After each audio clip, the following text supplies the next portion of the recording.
All right, ladies and gentlemen, I'm your host, Chris Crenshaw, and we are live. All right, we are live from the 704 once again for episode 220 of the 815 Exchange. And well, we got plenty to talk about, and it's going to be kind of hectic. All right, we're going to see all types of scenery changes. All right, because we got a lot to talk about, and unfortunately, the thing about filming on a Sunday is that you miss everything that happened Sunday night. And unfortunately, there's things I just can't miss Sunday night. And of course, I can't, record during work tomorrow. So we will be late night. I will be late night grinding tonight. So pray for my sleep schedule.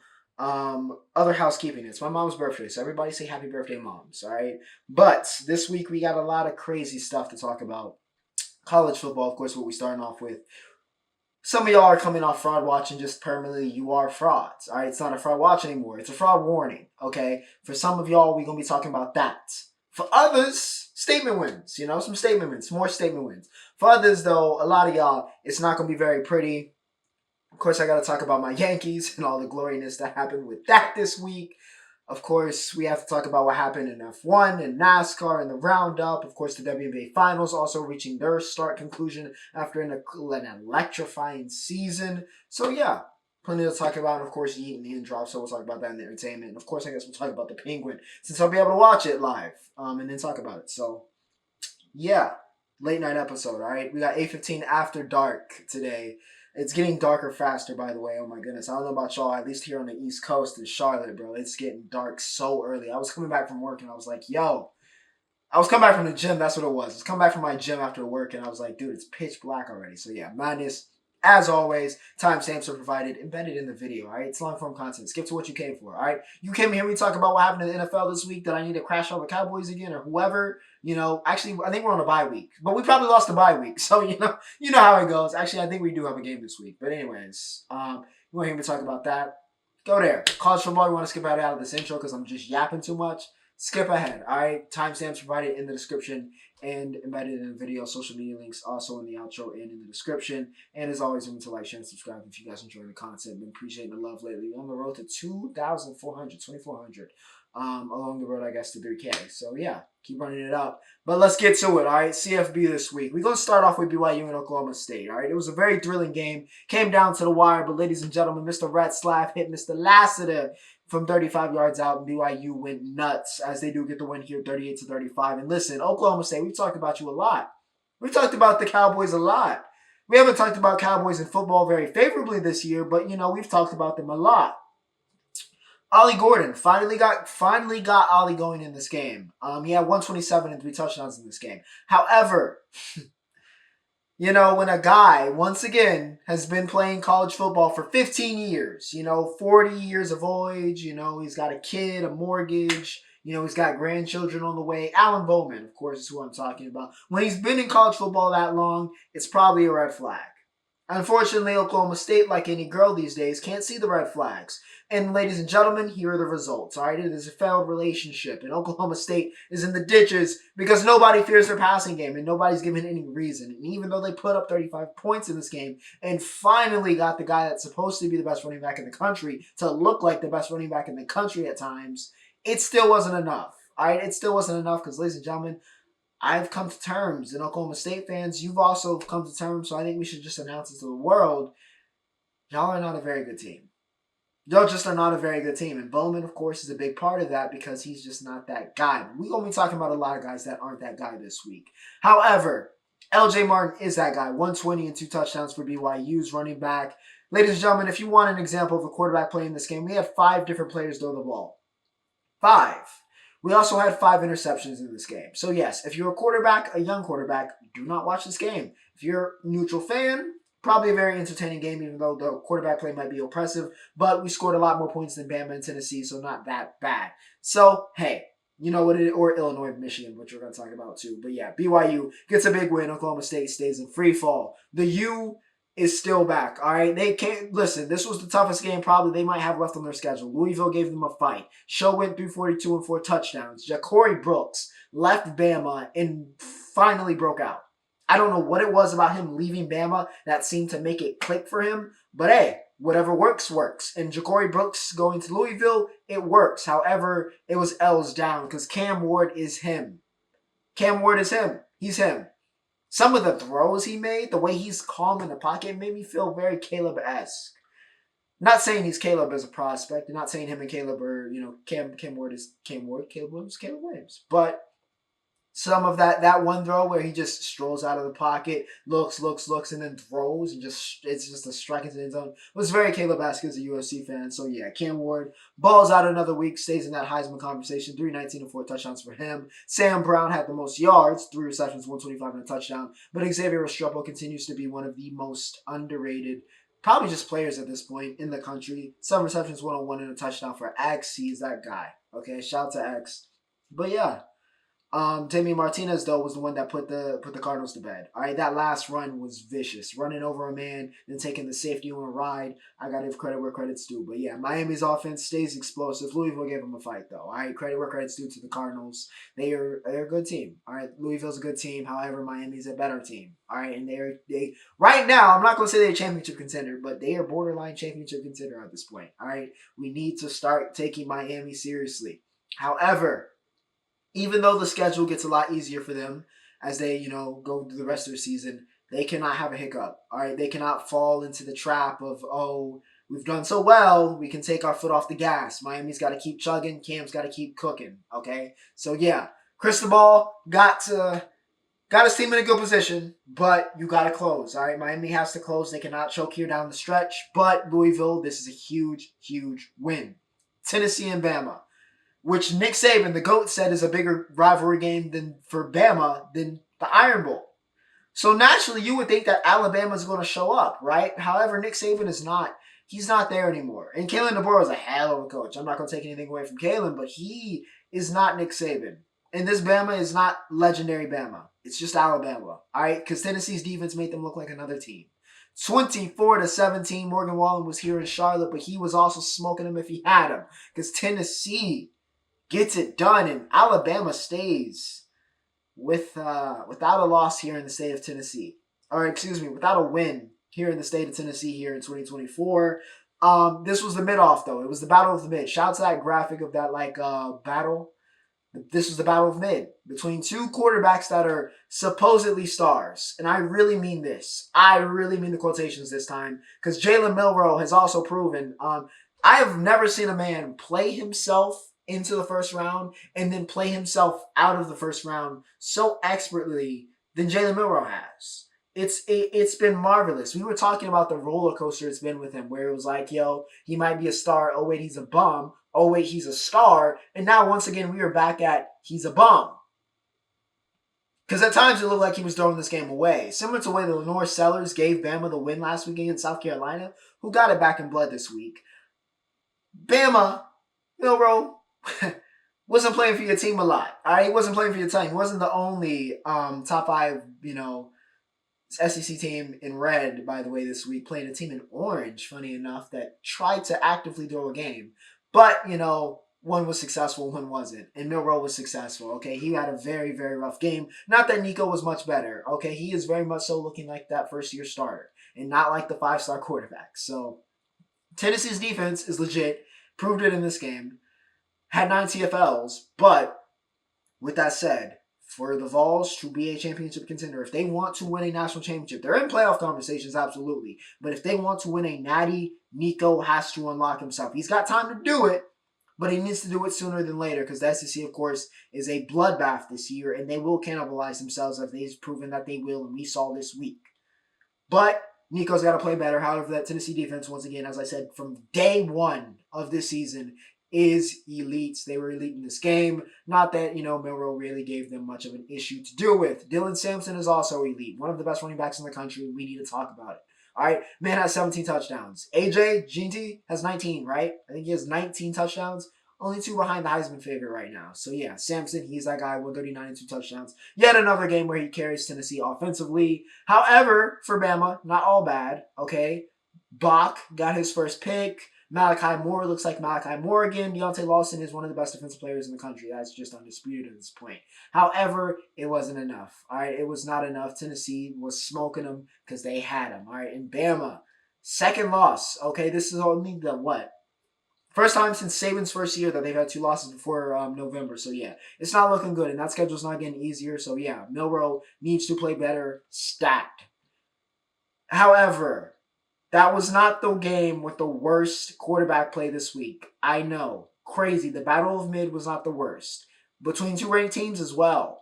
Not that Michigan is ranked anymore. Illinois gets the win here, 21-7, and the Wolverines' luck has run out. Tuttle and Altmaier were disgusting. That's the only way I can put it. It was disgusting. It was disgusting. This was another game that I would add on alongside BYU and Oklahoma State, Alabama, and Tennessee, where if you are a quarterback, a young quarterback, do not follow anything you saw in this game. Do not follow any of it. Not even how they took the snap. All right? Egregiously bad quarterback play from two teams that are supposed to be ranked.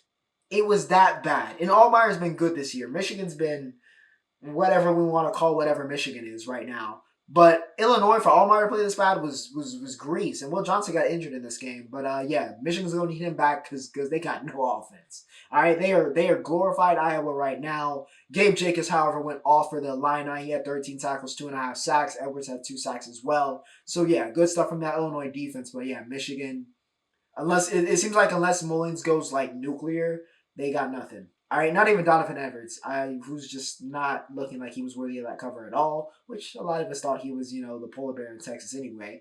But, hey, Michigan, I don't know what to tell you. I think Ohio State is going to do some very disgusting things to y'all, but good luck, all right? Good luck, okay? Good luck to the Wolverines. They did get that national championship, and you know what? You will do anything for a natty, so, I'm sure they'll take it. Georgia and Texas, all right? Hook 'em horns or roll dogs and baby boy. How about them dogs? It was 23-0 at halftime. 23-0. Quinn Ewers, welcome to the Fraud Watch, and you're getting very close to just straight up fraud warning. Carson Beck, by the way. Oh, you know what? Let's build it up. All right, let's build it up because Texas makes a comeback here. Gets 2 touchdowns. And then we have that incompletion fumble on Beck, which it's a tough one because he hit his elbow as soon as he was kind of going. And it's like he fumbled it in his kind of the momentum of his hand, kind of tosses the ball forward. I'm not mad that they reversed it, but it would have been objectively fun for Texas to, tie the game there and made it more interesting. But hey, Texas still had plenty of opportunity and time to win this game, which they did not. Georgia closed the show. Etienne, baby Etienne, had a hat trick, so good job from him. He was the only player on that offense, apparently, that wanted to win this game, or at least actively trying to win the game for Georgia. On the other hand,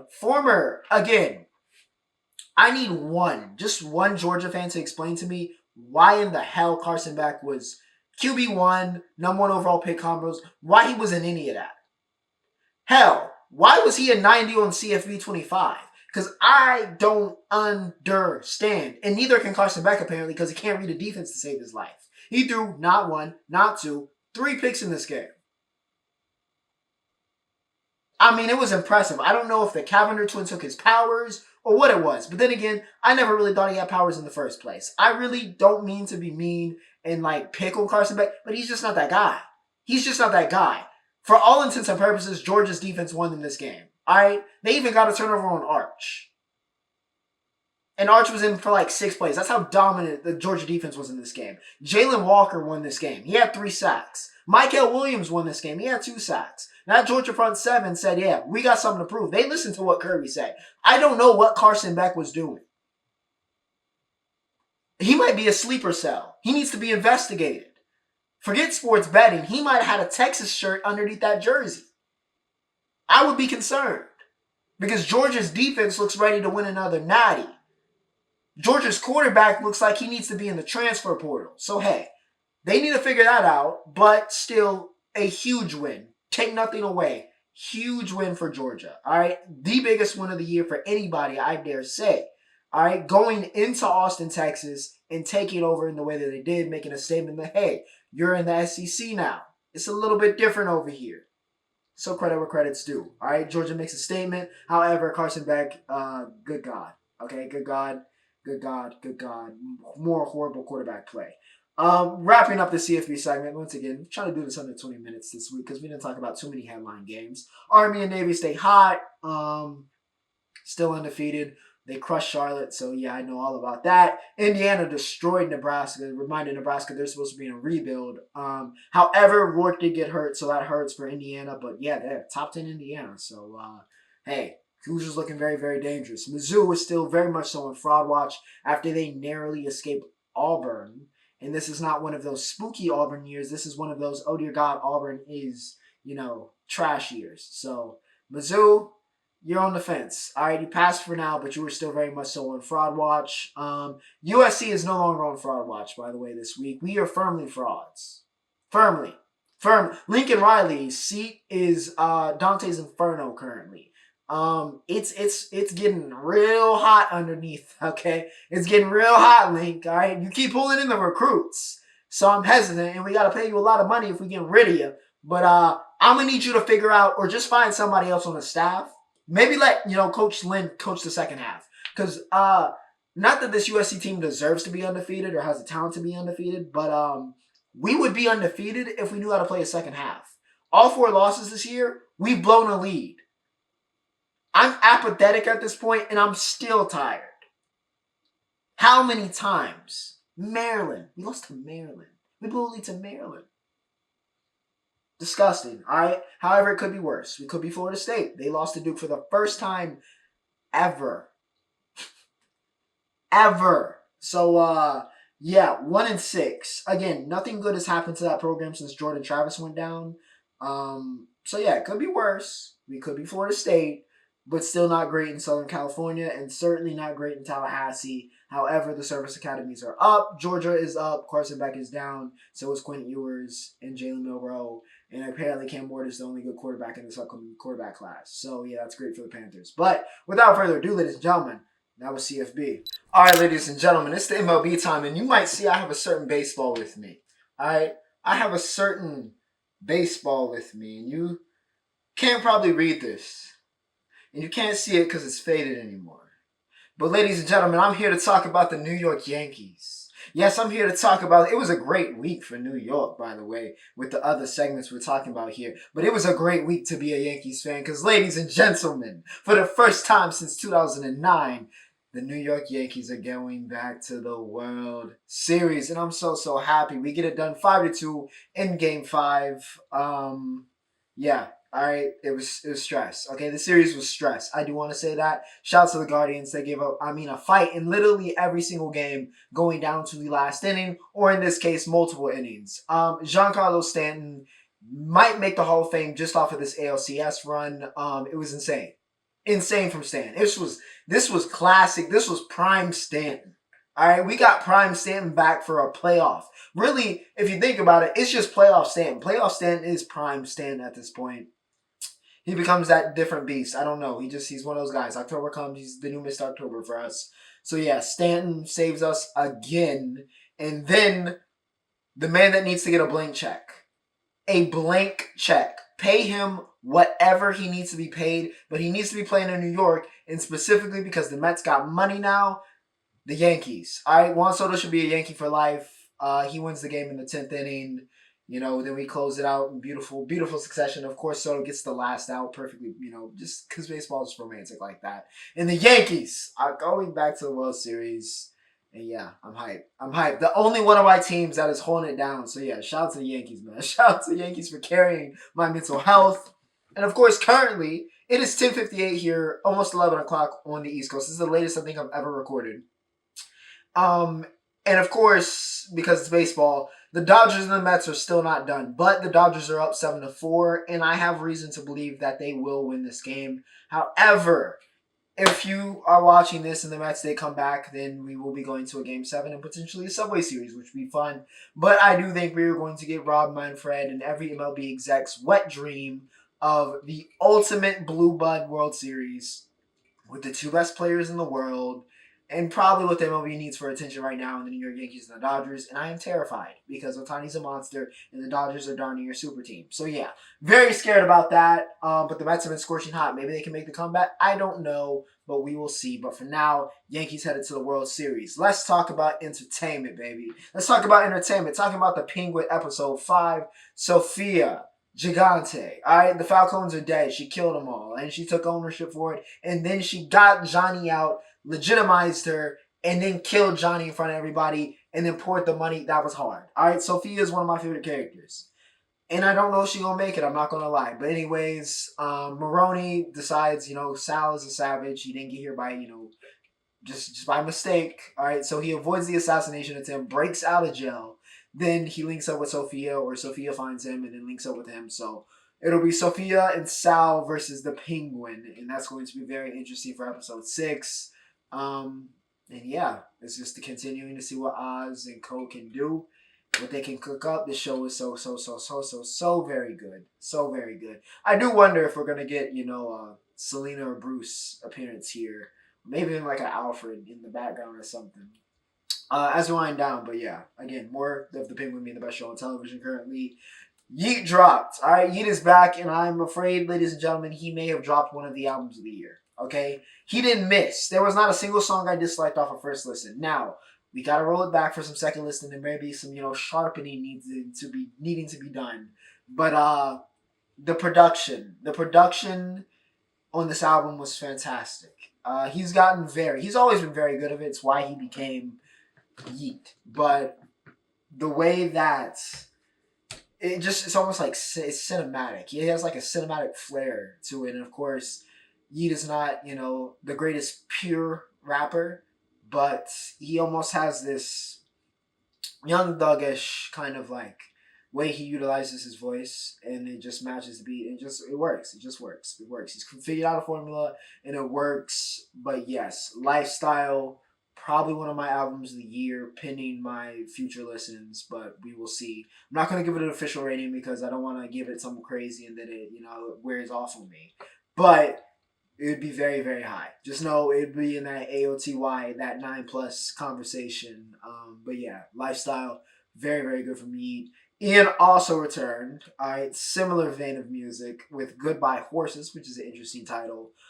Till I Die, On the Floor, and 3.5, which I think all almost came in succession. One of my favorite songs off of it. This would also not get an official rating. It would sit around I give it around an 8. Around an 8 something is where I'd probably throw it. But yeah, I want to get more listens on it. But still, a very solid project. I like Ian a lot more than... Well, I mean, Ian has his section of fans. That's why he's so popular. But I think I definitely like Ian more than some of the new people like Ian. But, some good stuff on here. Showed off some versatility. He's growing as an artist. He's still a very, very young artist. So we'll see where Ian ends up in terms of relevancy and in terms of talent. But, more good work. More good work. I think he's headed in the right direction. Continuing on here with the WNBA. Yes, the last W segment for a while. All right, it was the last game of the season today. It's the reason why I'm recording here at 11 o'clock. It's because we didn't have the championship, all right? We had the WNBA championship, of course, between the New York Liberty and the Minnesota Lynx. Go to a game 5, and it was a back-and-forth affair, all right? Literally, a back-and-forth affair.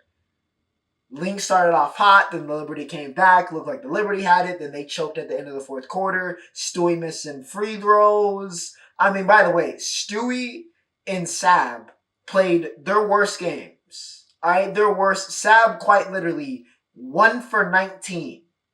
But in overtime, they rattle off 5 straight points, and the Lynx just got to go cold. They needed somebody else besides Nafisa Collier to show up in this game. Fee had 24. All right.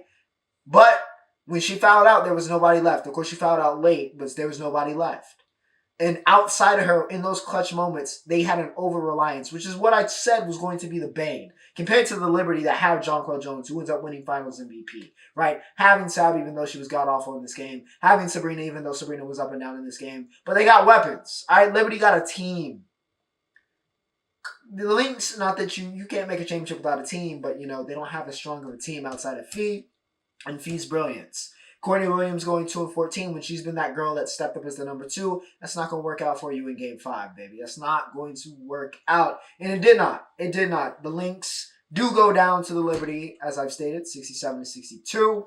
Kayla McBride stepped up. She had 21, 5, and 5. But like I said, I think that last shot, she had a chance, I think, to win it. I get kind of just letting it fly from 3. I think with that switch on Jonquel, I think she could have had took on a pump fake, gotten a better look at 3, or even stepped in and taken like that midi, I think would have been a better opportunity to win the game.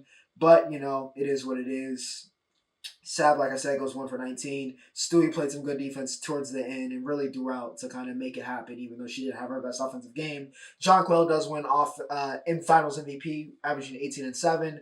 And yeah, it's been a long time coming. 28 years for the Liberty, one of the OG franchises in New York in general to win a championship. That's not I guess the Rangers. It's been a minute. It's been a minute. So really cool moment. It was really emotional in the arena, and yeah, really really cool stuff to see. Teaspoon was there. So yeah, Liberty get it done. They were the best team all year. They do win the championship. Collier has receipts. By the way, it's kind of funny that Fee and Stewie now have to go run a league together. But that's just kind of how it goes sometimes. But yeah, what a season.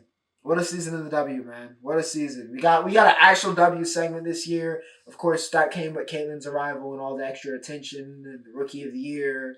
And then Asia just being insane this year. But then the Aces going down. They weren't the same team. Opens up the window of opportunity for the Liberty to finally climb that ladder. So, yeah. It's only going to get better, man. It's only going to get better. I'm very excited. I think the break is necessary for these players. But yeah, I can't wait for next W season. It's gonna be crazy. It's gonna be crazy. We're gonna have Paige in the league next time. And then after that we got Juju, Kiki Irfin's coming with Paige. It's gonna be, man, the talent is in the new teams it's up. All right, the W is up. And yeah, probably one of the best seasons ever. If not the best season of the W ever. And yeah, can't wait for more. With that said, ladies and gentlemen, we are back. All right, straight back to it for the main events of the evening. Of course, that is the NFL, all right? Kicking it off Thursday, okay? Saints. You remember those first two games of the season? I remember. hey, I remember, okay? I don't know about y'all, but I remember. All right, I remember. Now it's just Will Lutz, dropping not one, not two, not three, but 4 field goals on your head. He had 18 points on my bench in fantasy. And you're getting blown out by the Denver Broncos. 33-10 at home. Man, what happened? What happened? I mean, I know Spencer Rattler is at QB now, and, he's not particularly ready to be QB1, but, it all was so beautiful. It was so beautiful. And now you're 2-5. So, yeah, Saints stay in free fall. Broncos are somehow, some way. I mean, what are they? 4-3, right? Yeah, 4-3. So, fair credit. I mean, that defense is legit. As expected, the Broncos defense is legit, but yeah, we'll see if that can continue. But yeah, Saints, what's going on? The Jaguars, ladies and gentlemen. Yes, the Jacksonville Jaguars. All right, even though it started bad. Okay, it was 10-0, and then it clicked. All right, I don't know what it was, but something clicked, and the Jaguars were like, oh, wait, we can't lose to the Pats. We can't lose 2 London games in a row. We can't go out like this. So here we are, ladies and gentlemen. I have to throw up a photo because, ladies and gentlemen, the Jaguars have won a game. Okay, 32-16. They finally get it done. Drake May, by the way, continues. Okay, the quarterback class is living up to the hype, and especially with the way that this year's upcoming quarterback classes looked, it's looking like we were correct in saying last season was the time. Last drive was the time to go get a quarterback. May played very, very, very, very well for his second start. You can't take anything away from him. 276 and 2 touchdowns. You'll take that every day of the week. Hunter Henry, settling in as his favorite target. He had 8 receptions and 92 yards. However, like I said, this game was about the Jaguars. All right, this was all about the Jaguars and all about Tank Bigsby. Trevor's efficient, nothing crazy though, but yeah, Bigsby 118 and 2 touchdowns. Another guy that has been a fantasy bane of mine because he did nothing. He was behind ET in the first couple weeks, and I drafted him for a reason, but then I had to cut him, and now he's going off. So yeah, Bigsby cooked up like he was back at Auburn. Brian Thomas Jr. continues to make this wide receiver class continue to look very, very good. What a draft it looks like we had, at least offensively. Devin Lloyd had a big game as well. 11 tackles and a sack. 1 TFL for Lloyd. Parker Washington, of course, had that punt return, 96 yards. And the Jaguars are back in business. Patriots, you're fighting for the number 1 overall pick. You're just happy that Drake played well. Bills took care of the Titans. Amari Cooper, of course, was traded over to Buffalo throughout the week. He also got his first touchdown in this game. So, yeah, good stuff there. Josh Allen did what Josh Allen does. Mason Rudolph started for the Titans. So, yeah, no biggie. Bills do what they do. Got it done. Packers and the Texans go down to the wire. One of the most anticipated games for me personally of the week. One of the tightest games I expected. And, yeah, the Texans are human. All right? I know they rattled off a couple wins. A lot of people were like, uh-oh. Is this we were getting very comfortable. The Texans were getting very, very comfortable with excellence. But yeah, brought back down to earth just a little bit here. Though the Packers did win on that game winner from Brandon McManus, who did have a really cool Lambeau leap. So yeah, Packers get it done between the two great young quarterbacks. Jordan Love won the matchup. All right, to say the least, won the matchup. And he still was very much so in the vein of classic Jordan Love at this point. 220, 3 touchdowns, but also 2 interceptions to go with that. One to Wicks, one to Kraft. That one to Wicks was pretty. Eric Wilson had 2 sacks in this game as well for the Packers. They had 4 sacks and 11 QB hits of CJ Stroud, who had probably one of the worst games he's played, I'm going to be honest. And the Texans still almost won. But yeah, CJ only has 86 yards. He goes 10 for 21. It was not a great game. Joe Mixon, though, was getting done on the ground, 115 and 2 touchdowns. He's having a great season, by the way. Might be creeping on the All-Pro selection. But yeah, Texans fight, were close, put themselves in a position to win, but the Packers were able to get it done at home. McManus hits that 45-yarder, and in the all-white Green Bay Reigns. The Eagles and the Giants. All right, it was the homecoming game for Saquon Barkley, and he took full advantage of that. 176 yards rushing for Saquon in this game. He also had a touchdown. Jalen Hurts had a very good game. He had 3 of them boys. All right, he gets the hat trick. 2 rushing, 1 passing, 114 through the air for Hurts. And yeah, I mean, this felt like a very classic Eagles game from, I think, what was it, 2 years ago when they had that really, really good season. It felt like a classic. Or really, I mean, the Eagles have been really good, in modern times here in the NFL. It felt like a classic good Eagles game, right? Not necessarily fraud watch Eagles, but this is a team that maybe we think could be a championship contender. Nakobe Dean had a really big game, one of the best games, probably the best game of his young career. 11 tackles, 2 sacks. He had 4 QB hits in this game, 11 QB hits as a team, 8 sacks of not Daniel Jones. No. DJ got taken out of this game. So Drew Lock came in. So yeah, Jones had 7 sacks though. Of that, Lock had 1. And the Giants are the Giants. So yeah, don't expect too much from them. Eagles though, like they said, I think they needed a game like this. All right, and of course, who better than the New York Giants to happen? But yeah, Saquon returns to MetLife and lights it on fire. Lions and the Vikings, of course, reigning for not just NFC North supremacy, but NFC supremacy. All right, who's the number 1 team in the conference? And the Lions go into Minneapolis and they get the win 31-29. Another game winner, essentially. Jake Bates from 44 yards out gets it done, and the Lions are able to win. And then the Vikings just ran a horrible play at the end. I think Sam held the ball too long, but with 15 seconds, you can't really blame, Darnold for this loss. Though he played an okay game. All right, Goff definitely won the duel, 22 for 25, 280 and 2 touchdowns. Very efficient. Jahmyr Gibbs went off. All right, a lot of great running backs this week. 116 and 2 touchdowns for Gibbs. ARSB, my boy, fight on. 8 receptions, 112 and a touchdown for him. Amon-Ra. 4 sacks. Of course, the big loss last week for the Lions was Hutch in the Cowboys game, even though they dominated. But losing Aiden Hutchinson, a Defensive Player of the Year candidate, and of course, one of the cornerstones of that defense. How would the Lions come out this week? We're still able to rush the passer. We're still able to get to Darnold. So that is a very, very good sign for the Lions going forward if they still want to contend for a championship. Still very much so. Looks like the class of the NFC. So we will see. All right, Vikings, though, looking very strong. All right, I was very interested to see how they would do in a test against the Lions, even at home. And even though they didn't win, had a very, very good chance, and they looked very, very obviously very competitive. They look like a 5-1 team. So yeah, they take their first loss, no longer undefeated. But I think both of these teams could potentially have staying power this year with the way they've played and with the way they looked in this game. So yeah, credit to the Lions for being the class, but Vikings looking like they've come up a little bit.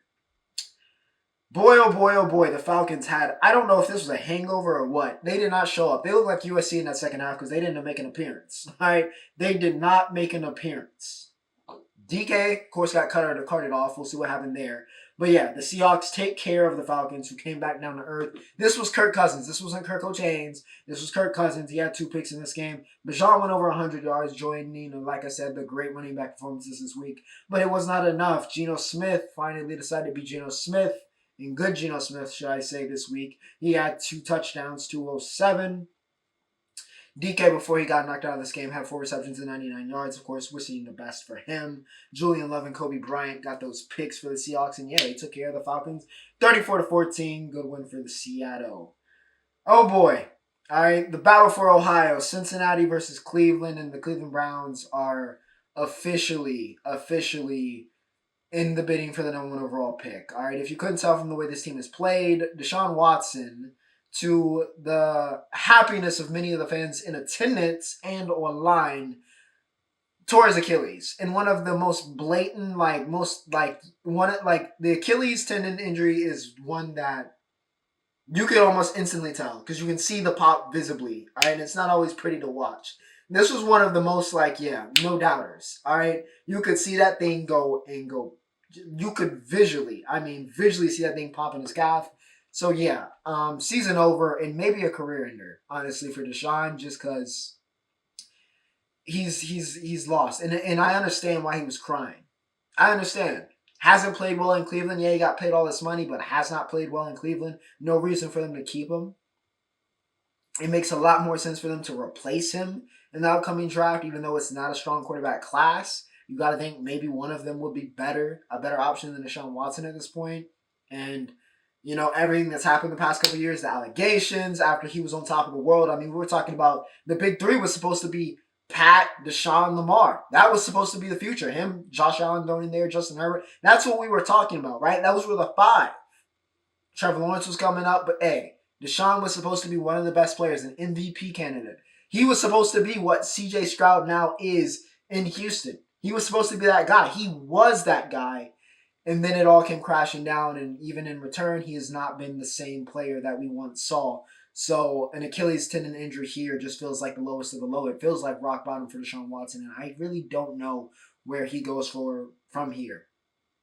The Browns, it sucks because it feels like, for a second there, you were almost out of, so many years as the premier seller team in the NFL. It was the running joke, the quarterback list, and it looked like you were out of it, and now it's right back to it. But yeah, even though, of course, um, Deshaun's allegations, I don't see in a very favorable light. I don't know if I fully agree with cheering, at least on the field, the fans cheering an injury. I just, I feel like that's a little scummy, but of course, Deshaun Watson is not particularly potentially a great human being. So, you know, it's a sticky one. Yeah, it's a sticky one is the best way to put it. It's a sticky situation. However, the Bengals get it done. Chase and Higgins both get a touchdown in this game, and yeah, the Bengals needed a win, and they get one on the road in the Battle of Ohio. The Colts take care of the Dolphins 16-10. Honestly, I'm not going to talk much about this game. It was not pretty. I mean, the starting quarterbacks were Tyler Huntley and Anthony Richardson. And AR honestly played a solid game for his standards. Okay, not for like normal QB standards. It was probably not a very good game, but for his standards, a solid game. All right, for AR standards, but they got the win and they're 4-3. So take hats off to the Colts, I guess. Commanders get it done 40-7. Okay, this is a dangerous team. All right, I'm beyond like spooky. Like to be fair, they're playing the Panthers, the worst team in the league. Okay, Andy Dalton went under 100 yards and 2 picks. He couldn't even save them this week. All right, no red rifle. This was the washed red rifle this week. JD got injured in this game, though, and that's the big story. All right? Jaden Daniels left, seemed like a rib injury. We have no real, word on that. Of course, they didn't bring him back in because, the game is out of hand. You're playing the Panthers. No reason to risk your franchise quarterback. But I'm very interested to see, what that's going to be. If he's going to be out for, a period of time. Marcus Mariota came into this game and was fine. Mariota looked like classic Mariota. He was very, very good. So I don't know if it's going to. It'd be a very interesting test to see how much of this is JD's brilliance and how much of this is, the Commanders have really made strides as an organization and this team is an oiled machine. But yeah, you're not going to get too much from them playing the Panthers. But yeah, Mariota plays a very good game in, substitute of JD. Ertz got a touchdown in this game, and yeah, 40-7 just kind of tells the story. Dante Fowler really broke that back with that pick six, made a move on that boy Dalton, and that was all she wrote. Carolina sucks. Rams take care of the Raiders 20-15 in a game that both of these teams needed. It was a field goal fest. Daniel Carlson hit 5 of them boys. So whoever had him in this fantasy this week, hope you started him. All right. But yeah, and again, nothing really crazy. Not the prettiest game by any means. A total of 4. This felt very much so like the games we saw in college football this week, where it was like some horrid quarterback play. Stafford threw a pick. Gardner Minshew threw 3 of them. Aiden O'Connell got knocked out of this game, so Minshew came in. He threw 3. 4 interceptions in this game. Okay, so not pretty at all. Brock Bowers is a beast. All right, so that's the one positive for the Oakland, Las Vegas. I almost called it Oakland. The Las Vegas Raiders. The only positive. Max Crosby is still Max Crosby, and Brock Bowers is Brock Bowers. But besides that, not very good. Kyron Williams had a nice day though, 76 yards and 2 touchdowns for Kyron. But yeah, Jalen McCullough has 2. And the Rams do what they're supposed to do, and they get the win at home versus, again, not a very good team in Las Vegas. And to end us off, the Chiefs and the 49ers went to battle. They fought. Of course, this is a Super Bowl rematch for many times over because they faced each other twice in the Super Bowl. And once again, as usual, the Chiefs took care of the 49ers. By the way, the Chiefs are 6-0. It doesn't feel like it because Pat is still not having a particularly good season. Like, he's 17th in pass yards. He's got 6 touchdowns and 6 picks. Like, he's not having a great season by any means, but they're winning. They're winning. They're 6-0. So, again, Andy Reid, Hall of Fame coach. Credit where credit's due. That defense has definitely made strides. Chris Jones, you are that guy.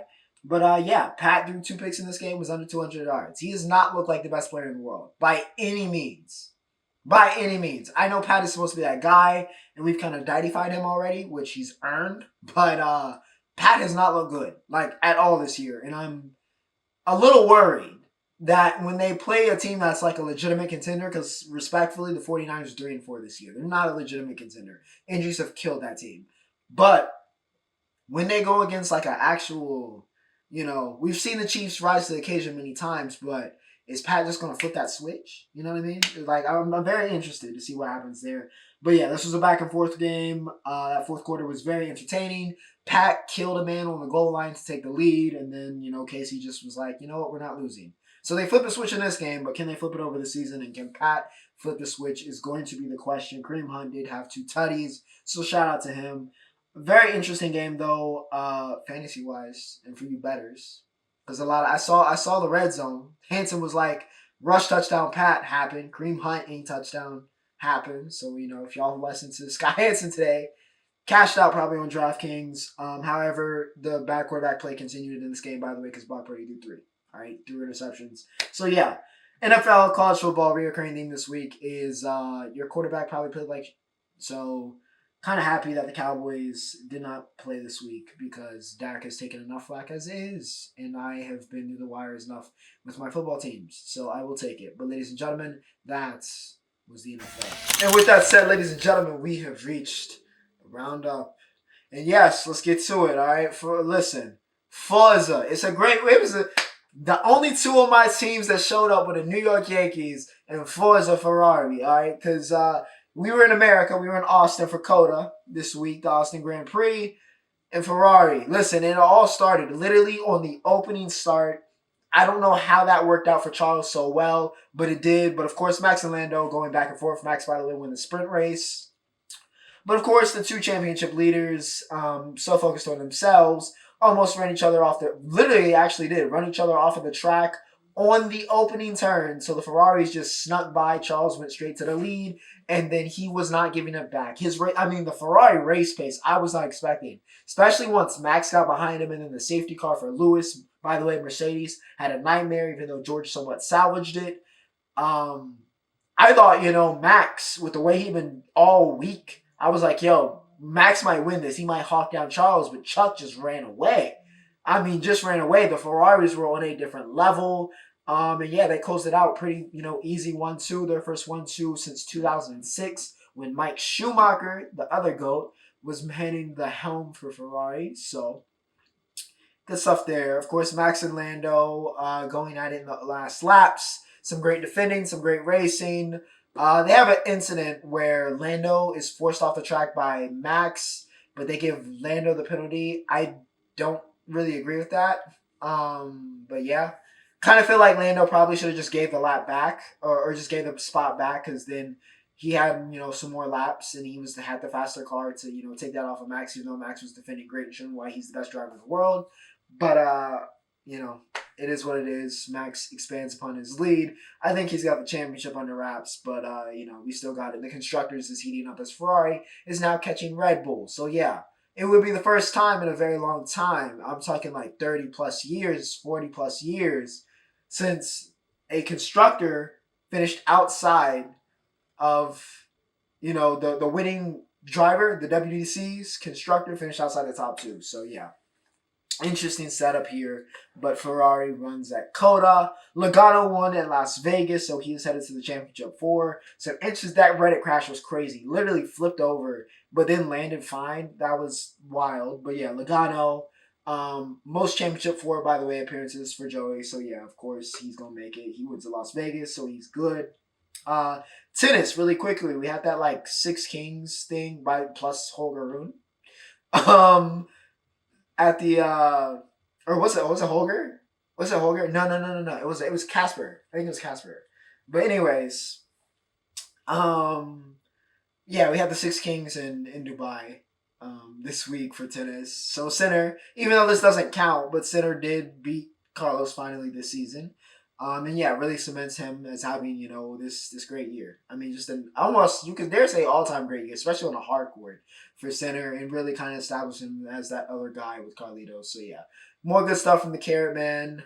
Novak and Rafa played their last game against each other. So yeah, or their last match, should I say. So very emotional there, but still really cool to see. Carlos and Rafa also played their last match together. So yeah, really, really sad to see Rafa go, but it is time. And of course, I think Janik and Carlitos are leaving tennis in good hands. So, sorry. Yeah, to wrap up here, the roundup.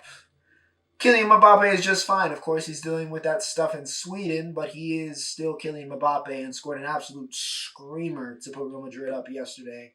Looks like he might be back in form just in time for Champions League to boot back up. And Francis Ngannou wins the heavyweight title at PFL in his debut match against Ferreira, correct? Yeah, knocks him out in round 1. I don't know why. I think it was Dan who was reffing. Why he was letting Ferreira get killed just then. I don't know why that was the decision, but hey. But yeah, really emotions for Francis. Of course, he lost his son Kobe last year. He said he took this fight for Kobe. So yeah, very, very emotional moment for Ngannou. And yeah, it's still crazy to me that UFC let him walk, but happy to see that Francis didn't get washed in his first fight back, and he is still the one true heavyweight king. Not John Jones, respectfully. But yeah, Francis wins the PFL. Still the king. Alright, still the king. Dan, I don't know why you let him slip away. But, like I said, ladies and gentlemen, I hope you guys enjoyed. That was episode 220. Yeah, 220. 221 next week. As we get closer and closer and deeper in to spooky season. Alright, you October babies, hope you're having fun. Once again, happy birthday, Mom. Without further ado, Ocho signing off.